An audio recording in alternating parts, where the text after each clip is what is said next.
All in this new video. I hope कि आप लोग बहुत अच्छे होंगे। आज की वीडियो काफ़ी ज़्यादा लर्नेबल होने वाली है क्योंकि इस वीडियो में मैं आप लोगों के लिए लेके आई हूँ कुछ ऐसे एडवांस इंग्लिश स्ट्रक्चर जिसकी मदद से आप अपने स्पोकन इंग्लिश को इंक्रीज कर सकते हैं and that make and it will make your spoken English better and as well that it will increase your spoken English skill. So guys, आज की वीडियो में मैं आप लोगों के लिए जो एडवांस इंग्लिश स्ट्रक्चर लेके आई वो काफ़ी कमाल का और काफ़ी ज़्यादा लर्नेबल स्ट्रक्चर है। स्ट्रक्चर है क्या, आज की हम इस वीडियो में सीखने वाले हैं बिफोर का यूज़, जो कि आप लोगों को पता ही है कि बिफोर का मतलब क्या होता है। बिफोर का मतलब होता है पहले। अब पहले से रिलेटेड हम किस तरह के सेंटेंस को स्पीक करेंगे या फिर किस तरह के सेंटेंसेस को स्पीक करते हैं, आज हम इस वीडियो में सीखने वाले हैं। नेक्स्ट हम यूज पढ़ेंगे इफ दिस गोज ऑन। इसका मतलब होता है अगर ऐसा ही चलता रहा। ओके, ऐसे बहुत बार हम ऐसे सेंटेंसेस को स्पीक करते हैं कि अगर ऐसे चलता रहा तो तुम फेल हो जाओगे, अगर ऐसा ही चलता रहा तो तुम बीमार हो जाओगे। तो कैसे इंग्लिश में बनाएंगे ये भी हम देखेंगे आज की इस वीडियो में। नेक्स्ट है फॉर नो रीजन। इसका मतलब होता है फालतू में ही। ऐसे हम बहुत बार सेंटेंसेस को स्पीक करते हैं, फालतू में ही तुम यहाँ आ गए या फिर फालतू में तुमने उसकी मदद की। ओके, तो किस तरह से बना सकते हैं आज हम लोग इस वीडियो में सीखेंगे। वन बेटर देन अनदर, इसका मतलब होता है एक से बढ़कर एक। ओके, जैसे हम कभी बार इस तरह के सेंटेंसेस को स्पीक करते हैं कि एक से बढ़ के एक मेरे पास कार है या फिर एक से बढ़ के एक तुम्हारे पास फोन है। तो जब भी हम इस तरह की बातें करते हैं या फिर इस तरह के सेंटेंस को स्पीक करने के लिए वन बेटर देन अदर का यूज करते हैं। नेक्स्ट है द पॉइंट इज दैट, जिसका सेंस होता है बात यह है कि। जिसका सेंस क्या होता है, बात यह है कि। तो आज की वीडियो काफी ज्यादा इंटरेस्टिंग और लर्नेबल होने वाली है क्योंकि ये सारे एडवांस स्ट्रक्चर आपने पहले कभी नहीं देखे होंगे एंड आज इस वीडियो में मैं आप लोगों को ये प्रोवाइड करने वाली हूँ जो कि काफी कमाल का है और काफी ज्यादा यूजफुल है। तो बने रहिए हमारे इस वीडियो के साथ ताकि आप भी सीख सके कुछ नया और बेहतर। चलिए वीडियो को स्टार्ट करते हैं बिना वेस्ट टाइम को वेस्ट किए हुए। बट वीडियो को स्टार्ट करने से पहले अगर आप इस चैनल पर नए हैं so subscribe this channel and don't forget to press the bell icon. Now let's move ahead towards next. चलिए आगे बढ़ते हैं एंड स्टार्ट करते हैं हमारी इस वीडियो को। तो सबसे पहले हम देखेंगे कि हमारा जो पहला स्ट्रक्चर है यूज ऑफ बिफोर। बिफोर का हम यूज कैसे करते हैं, कहाँ पे करते हैं और किस तरह से हम सेंटेंस को क्रिएट कर सकते हैं। तो सबसे पहले हम इसे इरेज कर देते हैं।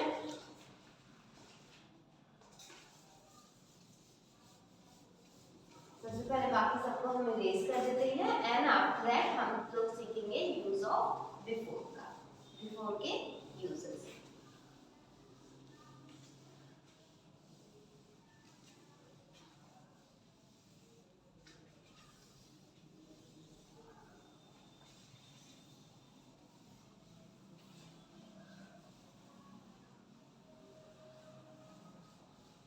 चलिए, तो सबसे पहले हम बिफोर के यूज पढ़ते हैं। तो देखिए, जब भी हम बात करते हैं इस तरह के सेंटेंस की, जैसे अगर आपको कहना हुआ वह सोने से पहले पढ़ रहा था या फिर तुम खाना बनाने से पहले कपड़े धुल रही थी या फिर मैं टीवी देखने से पहले फोन देख रही थी। ओके, या फिर मैं बर्तन धुलने से पहले पढ़ रही थी। ओके, तो जब भी हम बात करते हैं कोई चीज़ करने से पहले मैं ये काम कर रही थी तो वहाँ पे हम यूज़ करते हैं बिफोर का। अब कैसे यूज़ करेंगे चलिए देखते हैं। तो सबसे पहले यहाँ पे आपको स्ट्रक्चर में आपको प्रोवाइड कर दे रही हूँ। तो सबसे पहले यहाँ पे आपको यूज़ करना है बिफोर प्लस वर्ब की फर्स्ट फॉर्म में यहाँ पे आपको आईएनजी यूज करना है, सब्जेक्ट यूज करना है, वाज या वर यूज करना है आपको। और एक बात और कि यहाँ पे आप कोई भी सेंटेंस ले सकते हैं, किसी भी फॉर्म में वो हो सकता है, कोई भी सेंटेंस हो सकता है, ठीक है। देयर इज नो एनी बाउंडेशन, तो यहाँ पे आप कोई भी चीजें यूज कर सकते हैं। जैसे खाना खाने से पहले मैंने काम पूरा कर लिया था, ठीक है। तो यहाँ पे इसकी जगह पे आप कोई भी जो है सेंटेंस यूज कर सकते हैं। Okay, in the place of subject was word ING and object. Okay, लेकिन आपको बिफोर यूज करना है, बिफोर के बाद यहाँ पे आईएनजी का यूज करना है। ठीक है, अब चलिए हमने जैसे आपको सेंटेंस बताया ही था कि हाँ कि मैं क्या है खाने से पहले वह पढ़ रहा था, फोन देखने से पहले मैं टीवी देख रही थी। तो इस तरह के सेंटेंस हम इससे रिलेटेड स्पीक करते हैं। चलिए एग्जांपल से इसे समझते हैं। तो यहाँ पे एक एग्जांपल है, here is an example for you all, but the thing is that कि आपको मेरे साथ प्रैक्टिस करते रहना है, ताकि आप प्रैक्टिस करते रहें ताकि आप ये इस तरह के सेंटेंसेस को स्पीक कर सकें। ओके, किसी के भी सामने जब भी आपको इंग्लिश में बात ऐसे कन्वर्सेट करनी है बिफोर से रिलेटेड, तो आप अच्छे से उस चीज को डिलीवर कर सकें या फिर अच्छे से आपकी प्रैक्टिस हो सके। तो मेरे साथ आपको रिपीट करते हुए चलना है, आपको प्रैक्टिस करते हुए चलना है। ओके, तो यहाँ पे मैंने सेंटेंस लिखा खाने से पहले वह पढ़ रहा था। खाने से पहले वह पढ़ रहा था। ठीक है, तो कैसे यूज करेंगे? खाने से पहले वह पढ़ रहा था। ओके, किसी ने कहा कि तुम्हें तो हरदम सपोज दैट आप अपने घर पे खाना खा रहे थे, तो आपके फ्रेंड ने कहा, आपके फ्रेंड अचानक से आपके घर पे आ गया होगा, जब भी मैं देखता हूँ ना तुम खाना ही खाते रहते हो, तो आपने कहा कि खाने से पहले मैं पढ़ रहा था। ओके, खाना तो मैं अभी खाना स्टार्ट किया हूँ, बट इससे पहले मैं क्या कर रहा था? पढ़ रहा था। ओके, तो खाने से पहले वह पढ़ रहा था या फिर खाने से पहले मैं पढ़ रहा था। तो इस तरह से हम इसको यूज करेंगे। तो सबसे पहले हमें क्या यूज करना है? बिफोर यूज कर देना है। तो यहाँ पे मैंने यूज किया बिफोर। बिफोर काम क्या हो रहा है? किस क्या करने से पहले? खाने। Before eating. अब सब्जेक्ट क्या है? कौन? वह। ही क्या लगाएंगे? सिंगुलर है तो was, प्लूरल होता तो were। Okay, before eating he was, अब क्या कर रहा था? पढ़ रहा था, studying. Before eating he was studying। Before eating he was studying, मतलब खाने से पहले वह पढ़ रहा था। Before eating he was studying, मतलब खाने से पहले वह पढ़ रहा था। नेक्स्ट एग्जांपल देखते हैं। अगला हमारा एग्जांपल है, the next example is that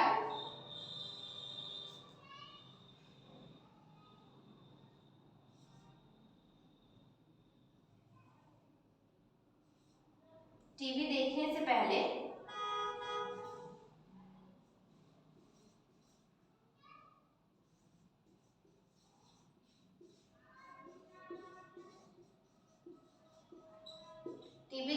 पहले तुम फोन देख रही थी।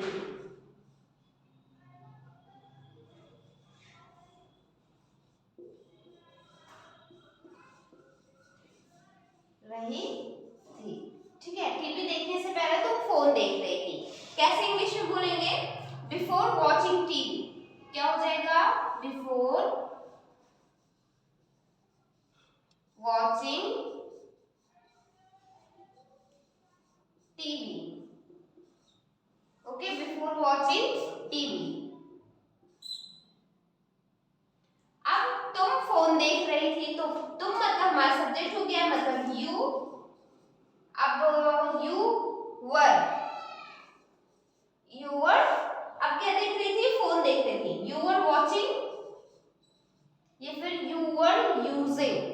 ओके, फोन देख रही थी तो वॉचिंग या फिर यूजिंग। बाय द वे हम यहाँ पे यूजिंग कर देते हैं। ठीक है, यू वर यूजिंग, अब क्या? Phone.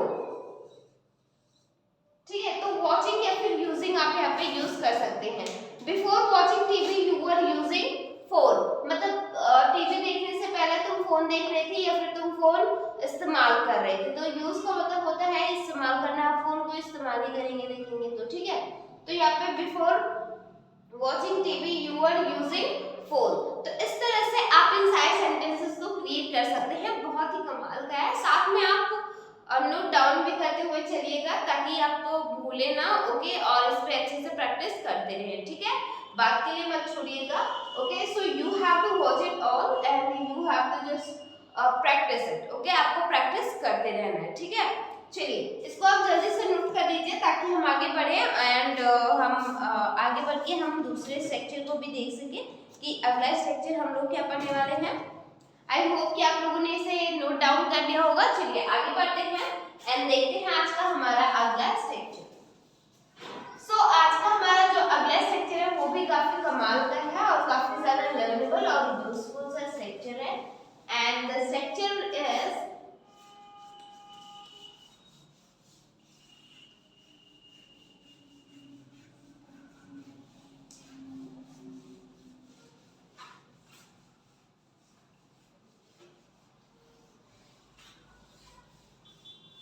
the structure is that if this goes on, if this goes on, अब इसका सेंस क्या होता है सबसे पहले हम समझ लेते हैं, ठीक है। if this goes on का मतलब होता है अगर ऐसा चलता रहा तो। जैसे ऐसे कई बार हम इस तरह के सेंटेंसेस को स्पीक करते हैं, अगर ऐसा चलता रहा तो तुम फेल हो जाओगे, या फिर अगर ऐसा चलता रहा तो वह कामयाब हो जाएगा, ओके। हम इसे पॉजिटिव एंड नेगेटिव दोनों वे में ले सकते हैं। अगर ऐसा चलता रहा तो तुम बीमार हो जाओगे, ओके। सपोज दैट किसी ने गुस्से में आके खाना पीना छोड़ दिया और बोला कि अब मैं आज से खाना नहीं खाऊंगा, ये सारी चीजें नहीं करूंगा, तो आपने कहा कि अगर ऐसा ही चलता रहा तो तुम बीमार हो जाओगे। तो जब भी हम बात करते हैं इस तरह के सेंटेंस की कि अगर ऐसा ही चलता रहा तो, इस तरह के सेंटेंस को यूज करने के लिए हम यहाँ पे इस्तेमाल करते हैं इफ दिस गोज ऑन का, ठीक है। स्ट्रक्चर हमारा क्या होता है, इफ दिस गोज ऑन का। कैसे बनाते हैं चलिए देखते हैं। तो यहाँ पे हमारा स्ट्रक्चर होगा if this goes on, if this goes on, यहाँ पे सब्जेक्ट यूज कर सकते हैं, सब्जेक्ट यूज करेंगे, नहीं तो आप कोई भी सेंटेंस यूज कर सकते हैं, विल प्लस वर्ब की फर्स्ट फॉर्म एंड ऑब्जेक्ट, ठीक है। ये है आपका स्ट्रक्चर, ओके। तो यहाँ पे आपको इस तरह से यूज करना है। If this goes on, subject will, the first form of verb and object, ठीक है, जिसका सेंस होता है अगर ऐसा चलता रहा तो। फॉर एग्जाम्पल कि अगर आपको कहना हुआ if you have to say that, अगर ऐसा ही चलता रहा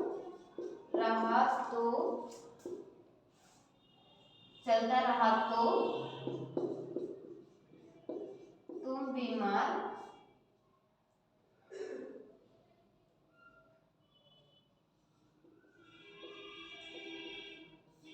बीमार हो जाओगे,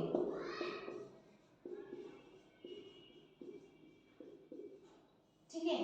अगर ऐसा ही चलता रहा तो तुम बीमार हो जाओगे, ठीक है। सपोज दैट किसी ने कई दिनों से बस एक कोई जिद लेके बैठ गया हो और उससे वो पूरी ना हुई हो, तो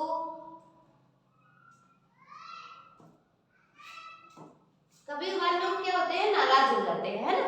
तो हम क्या बोलते हैं, अगर ऐसा ही चलता रहा तो तुम बीमार हो जाओगे, तुम इतने दिनों से कुछ खा पी नहीं गए हो। तो कैसे इंग्लिश में बोलेंगे, इफ दिस गोज ऑन। तो सबसे पहले हमने यहाँ पे यूज किया इफ दिस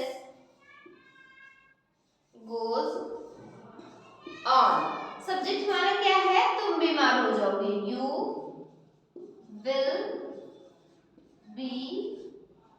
बी सिक। बीमार का मतलब क्या होता है, सिक, ठीक है, you will be sick. If this goes on you will be sick, मतलब अगर ऐसा ही चलता रहा तो तुम बीमार हो जाओगे, ठीक है। तो इस तरह से आप कई सारे सेंटेंसेस को यूज यहाँ पे कर सकते हैं। चलिए आगे बढ़ते हैं, अगला एग्जाम्पल देखते हैं। इसको आपको नोट डाउन करते हुए चलना है, साथ में प्रैक्टिस भी करते हुए चलनी है, ठीक है। नेक्स्ट है, अगर आपको कहना हुआ if you have to say that, अगर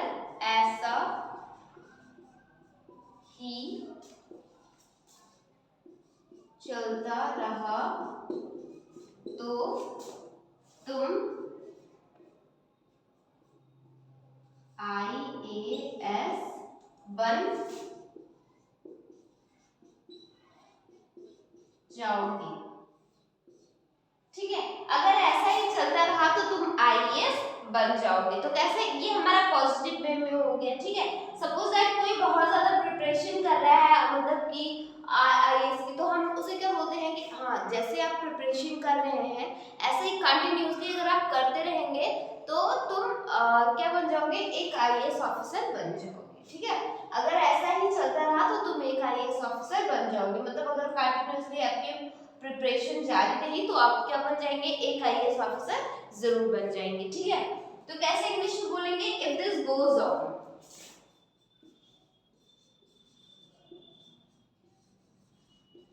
if this goes on you, मतलब तुम, अब काम क्या हो रहा है बनने का, यू विल, पहले विल लगाएंगे, विल, अब काम क्या हो रहा है बनने का, you will be an IAS officer. Okay, you will be an IAS officer. ठीक है, मतलब अगर ऐसे ही चलता रहा तो तुम एक दिन IAS ऑफिसर बन जाओगे या फिर IAS बन जाओगे। ओके, तो इस तरह से आप इन सारे सेंटेंसेस को क्रिएट कर सकते हैं। अब यहाँ पे कुछ सेंटेंसेस आप लोगों के लिए है, जैसे कि आप लोगों को क्रिएट करना हुआ, अगर ऐसा ही चलता रहा तो वह मार खा जाएगा या फिर मार खाएगा। अगर ऐसा ही चलता रहा तो तुम टीचर बन जाओगे। अगर ऐसा ही चलता रहा तो वह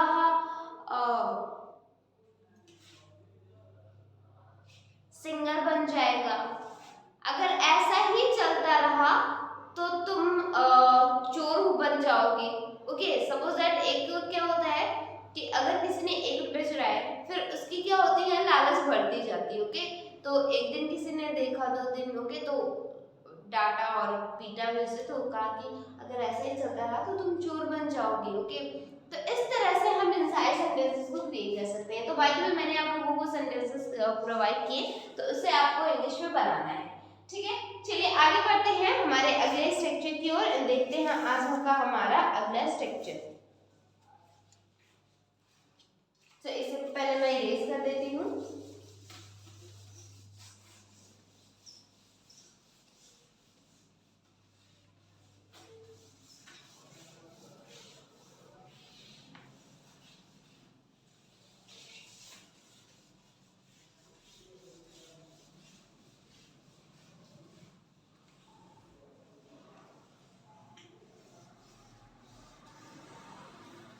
Okay, now it's done.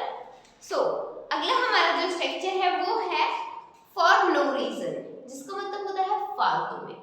जैसे जब हम कभी कभार किसी चीज को मना करते हैं, जैसे सपोज दैट हम नहीं चाहते कि हाँ ये चीज ये करे, तो हम क्या बोलते हैं, तुम फालतू में उससे बात कर रही हो, या फिर तुम फालतू में ही उससे मना रहे हो, तुम फालतू में ही वहां जा रहे हो, तुम फालतू में ही ये काम कर रहे हो। तो जब भी हम बात करते हैं फालतू में, तो वहां पे हम यूज करते हैं फॉर नो रीजन। ओके, कैसे यूज करते हैं चलिए देखते हैं। एक स्ट्रक्चर से हम समझते हैं, फिर उसके बाद कुछ एग्जांपल्स पे आते हैं। ठीक है, तो इसका स्ट्रक्चर, इस तरह के सेंटेंसेस को बनाने के लिए हमारा जो स्ट्रक्चर होता है वो है, सबसे पहले यहाँ पे आपको यूज करना है सब्जेक्ट, फिर इज, एम, आर, एंड यहाँ पे आपको वर्ब की फर्स्ट फॉर्म ING के साथ लगानी है, ऑब्जेक्ट यूज कर देना है, फिर यहाँ पे फॉर,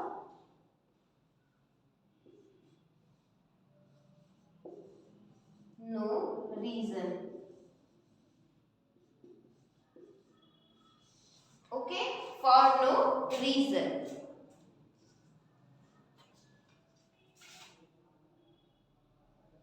ठीक है, तो यहाँ पे आपको इसको यूज करना है। ओके, जिसका सेंस होता है फालतू में ही।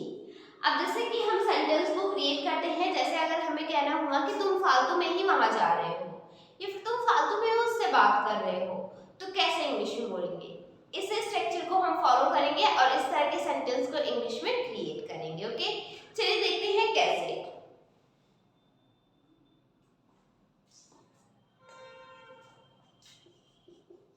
फॉर एग्जाम्पल, तुम फालतू में ही वहां जा रही हो।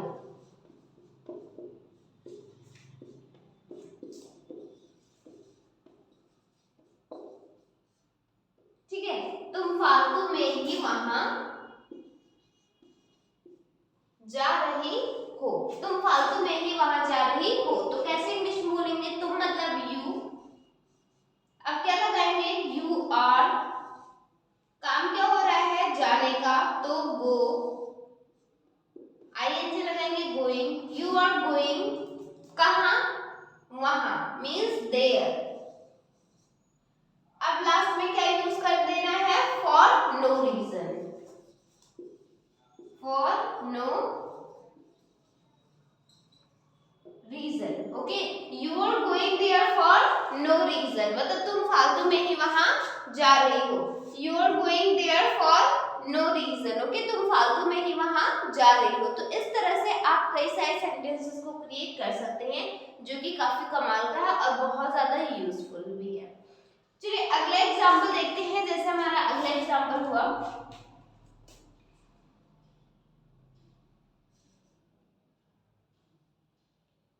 वह फालतू में ही तुमसे बात कर रही है। वह फालतू में ही तुमसे बात कर रही है। ठीक है, वह फालतू में ही तुमसे बात कर रही है। ओके, अब ऐसे बहुत बारी हम सेंटेंसेस को यूज करते हैं जो कोई नहीं सुनता है बट स्टिल कि आपका दूसरा फ्रेंड जो है वो नेक्स्ट को समझाने की कोशिश करता है, तो क्या बोलती है? वह फालतू में ही तुमसे बात करने की कोशिश कर रही है। तुम तो बात करना ही नहीं चाहती हो, तो वह फालतू में ही तुमसे बात करने की कोशिश कर रही है, या फिर वह फालतू में ही तुमसे बात कर रही है। तो कैसे इंग्लिश में बोलेंगे? वह फालतू में ही तुमसे बात कर रही है। शी इज, क्योंकि कर रही है तो यहाँ पे शी इज। अब बात करना, सबसे पहले हम बात करना, क्योंकि फॉर नो रीजन का मतलब होता है फालतू में। ठीक है, she is talking to you, मतलब किससे बात कर रही है? तुमसे ना।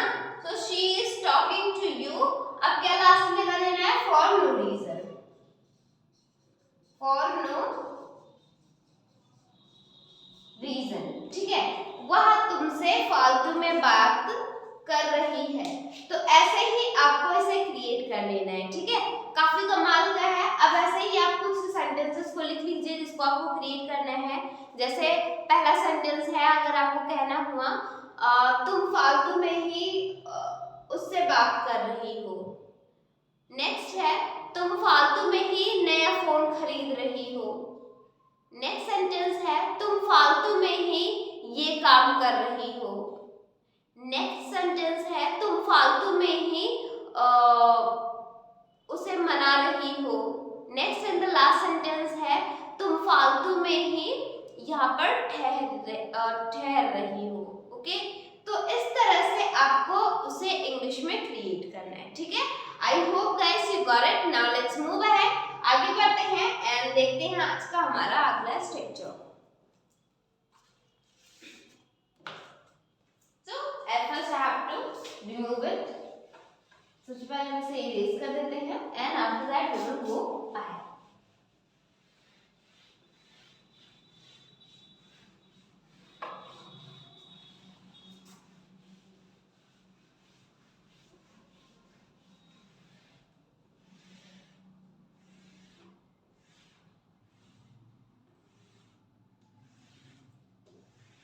चलिए अगला हमारा जो सेक्शन है वो है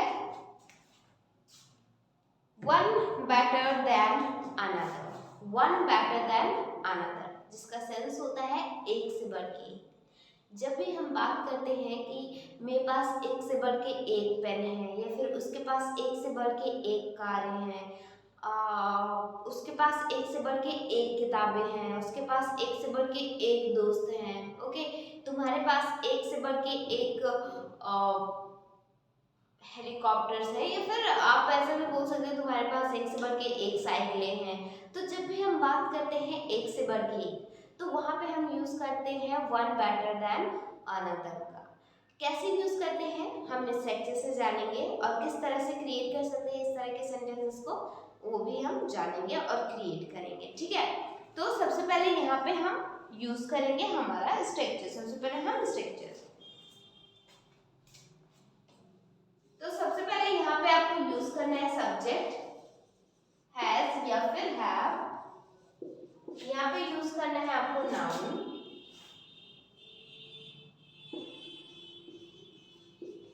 फिर यहाँ पे one better, okay, one better than another,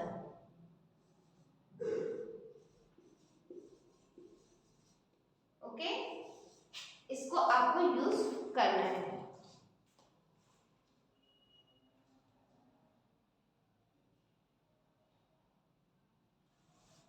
okay, one better than another, okay. सबसे पहले subject has, have, noun, one better than another, जिसका मतलब होता है एक से बढ़ के एक। फॉर एग्जाम्पल, अगर आपको कहना हुआ मेरे पास एक से बढ़ के एक किताबें हैं, ओके, मतलब कई लोगों के पास, कुछ लोगों के पास बुक्स की कलेक्शन होती है, कुछ लोगों के पास शूज के कलेक्शन होते हैं, कुछ लोगों के पास दोस्तों के कलेक्शन होते हैं, कुछ लोगों के पास पेन की कलेक्शन होती है, कुछ लोगों के पास कार की कलेक्शन होती है। तो यहाँ पे आप जिस भी चीज का कलेक्शन हो, तो यहाँ पे आप यूज कर सकते हैं उन सारी चीजों को बताने के लिए लोगों को, ठीक है। अब चलिए देखते हैं कि सेंटेंस हम कैसे क्रिएट करेंगे। जैसे यहाँ पे सेंटेंस है, the first sentence is that, the first example is that, मेरे पास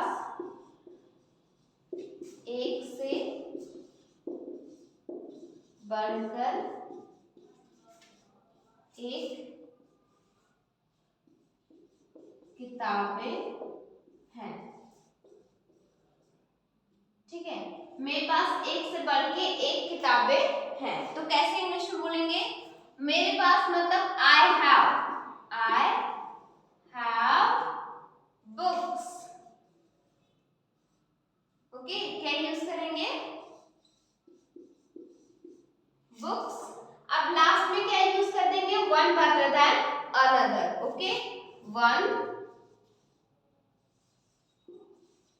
better than another,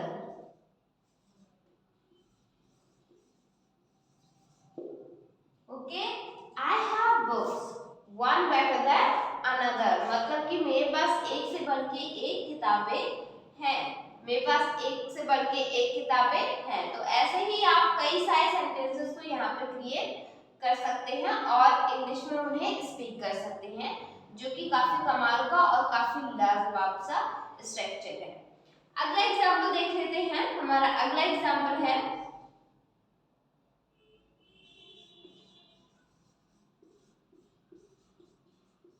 उसके पास एक से बढ़कर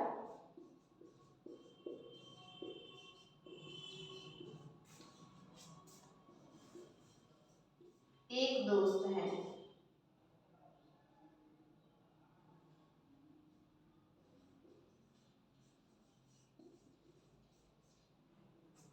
ठीक है। उसके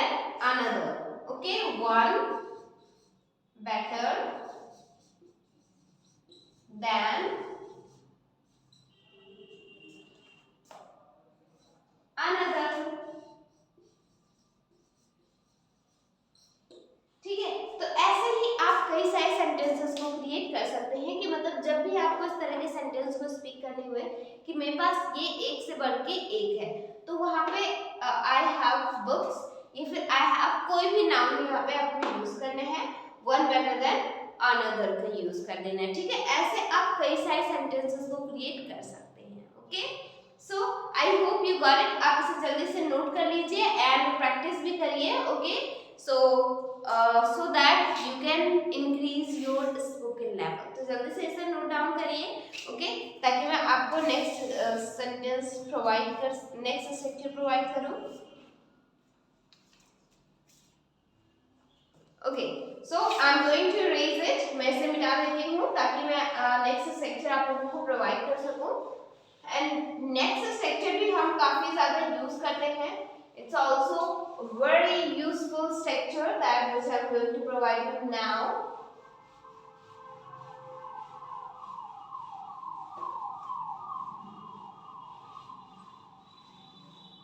चलिए, अगला हमारा जो स्ट्रक्चर है वो भी काफी कमाल का है, क्योंकि हमारा जो स्ट्रक्चर है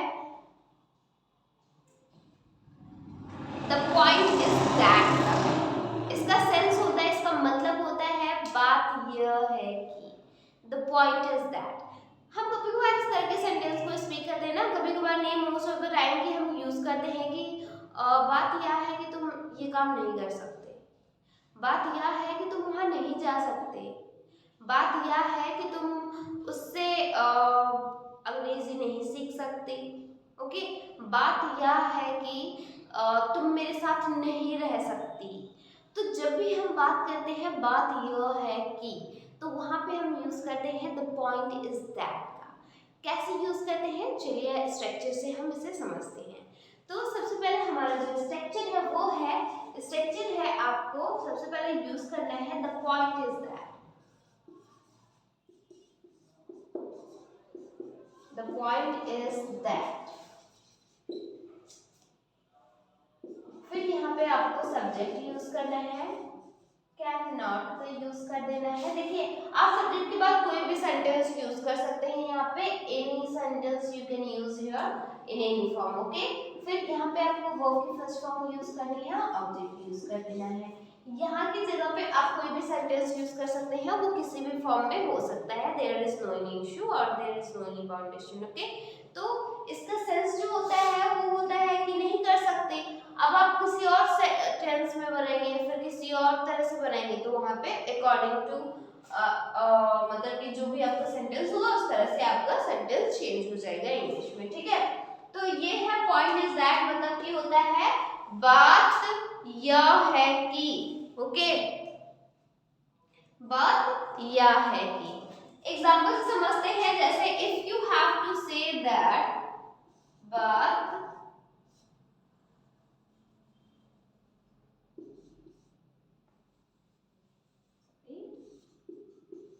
बात यह है कि तुम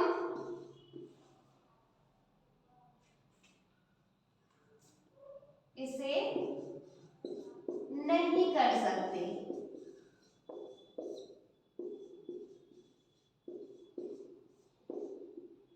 ठीक है, तुम इसे नहीं कर सकते। बात यह है कि तुम इसे नहीं कर सकते। कैसे इंग्लिश में बोलेंगे, बिल्कुल इसी पे हम रखेंगे। तो सबसे पहले द पॉइंट इज दैट को हमने यहाँ पे यूज करना है, ठीक है। The point is that. अब कौन क्या नहीं कर सकता, यू, कैन नॉट लगा देंगे, कैन नॉट, काम क्या हो रहा है, करने का, डू। अब क्या, इसे डू इट और do this. Okay, you can not do it. Okay, the point is that you can not do it. The point is that you can not do it, मतलब बात यह है कि तुम इसे नहीं कर सकते। ओके, तो इस तरह से हमें इसे यूज करना है, ठीक है। अगला एग्जांपल है, समझते हैं। बात यह है कि, अगर आपको कहना हुआ बात यह है कि तुम यहां, इसको इट को हम यहां पे कर देते हैं,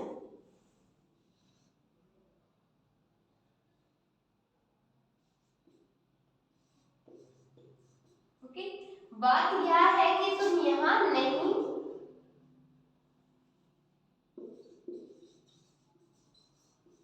रुक सकते। ठीक है, बात यह है कि तुम यहाँ नहीं रुक सकते। अब इसे इंग्लिश में कैसे बोलेंगे? चलिए आप लोग बताइए कि इसे इंग्लिश में कैसे बोलेंगे। बात यह है कि तुम यहाँ नहीं रुक सकते। बहुत ही सिंपल सा है और इजीली हम इसे बना सकते हैं। या एब्सोल्युटली कैसे बनाएंगे? देखिए